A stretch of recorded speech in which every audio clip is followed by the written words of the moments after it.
आला आला वारा,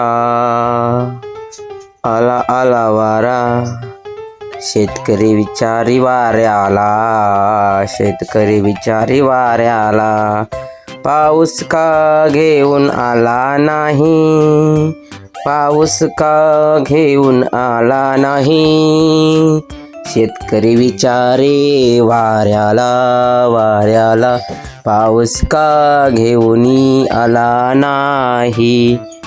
वारा बोले शेतकऱ्याला, वारा बोले शेतकऱ्याला, मी गेलो होतो पाऊस आणायला, मी गेलो होतो पाऊस आणायला, पण पावसाचा ढग चोरीला गेला.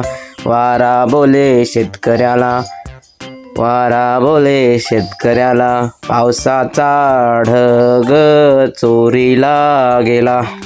तर शेतकऱ्याची अवस्था अशी आहे की पाऊस गेलेला आहे, वारा फक्त सुटलेला आहे, शेतकरी हवालदिल झालेला आहे. पाऊस कधी येतो याची वाट बघत शेतकरी बसलेला आहे. आपल्याला हा व्हिडिओ कसा वाटला लाईक करा, शेअर करा, कॉमेंट करा. चॅनलला सबस्क्राईब केलं नसेल तर चॅनल सबस्क्राईब करा.